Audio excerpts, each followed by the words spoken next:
Well, good afternoon, everyone.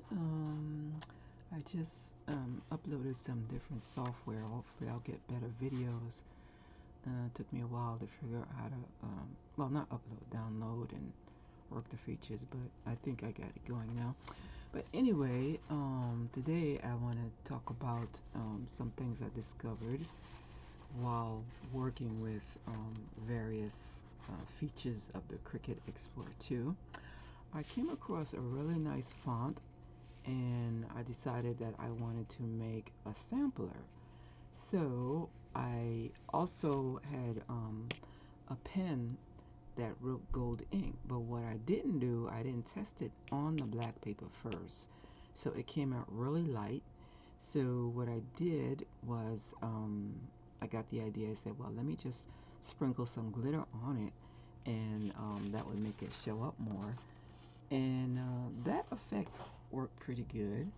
I like that effect. You have to do it while it's writing because the gel will start to dry. So I did it, you know, kind of while it was writing. And what you have to also remember is to clean off the glitter off the pen because it'll accumulate, and it'll like stick to different parts of the machinery as well. So you just have to, just clean that up afterwards. But the other problem was I wasn't getting the sampler centered on the paper that I was using. This is a 8.5 by 11, so it was a pre-cut paper. What I had been doing was um, setting up the printing or cutting um, to come out of the actual piece. Like for example, if I was doing something 3 by 5, I would put in a big piece of paper and cut out the 3 by 5 with whatever cutting or writing. So was on that 3 by 5 paper. So, but with pre-cut, you have to do it a little differently.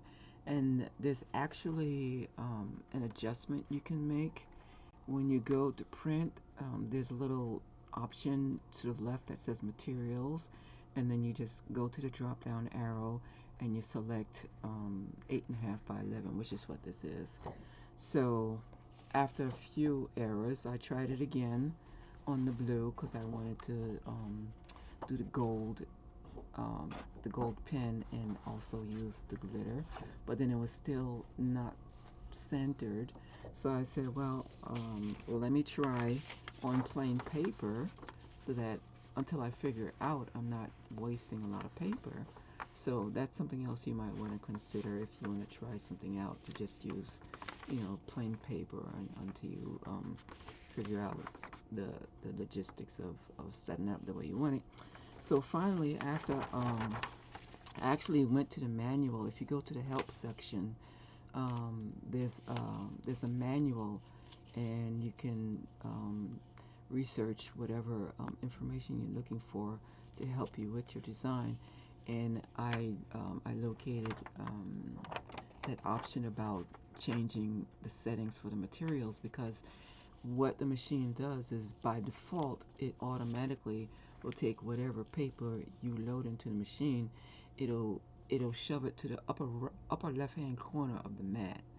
So with a pre-cut, it helps to use the smallest size that's compatible with the size of the paper that you're using.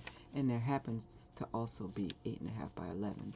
So finally, this worked out okay. This is the output on just plain paper. So that's how it came out. And then finally, at last, once I knew that I could have everything centered and set up the way I wanted it, I did the sampler on some gray cardstock, and this is how it came out. So that's pretty nice. So that's just some tips about doing work on pre-cut paper, as well as using special pens like this glitter pen. You just want to test it and see how well it'll show up on different papers.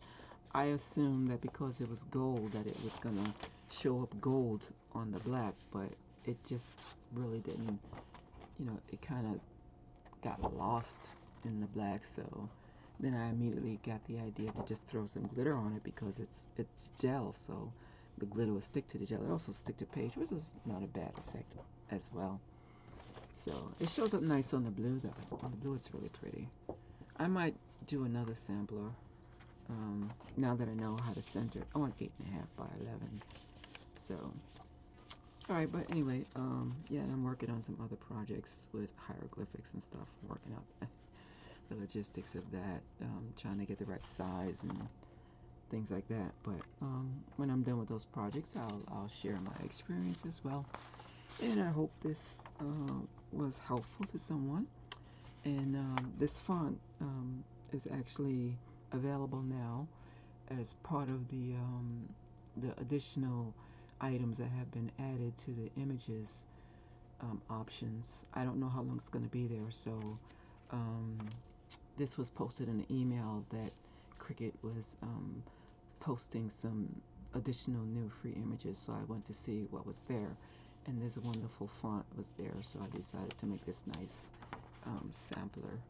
And I'm planning to use these like on specialized items, like I do floral designs, so if I do a vase that's for somebody who has an initial P, letter P, I might use this, make a vinyl sticker and put their initial on it just to make it nice and special. And of course, if I do something for myself, I would use the letter Y, because my first name starts with the letter Y, so, and so on and so forth. But I thought this was a really pretty font, and I'm glad I took the time to try and figure everything out, because I'm very pleased. Alright, so thanks for watching. Please subscribe to my channel and have a great day. Bye.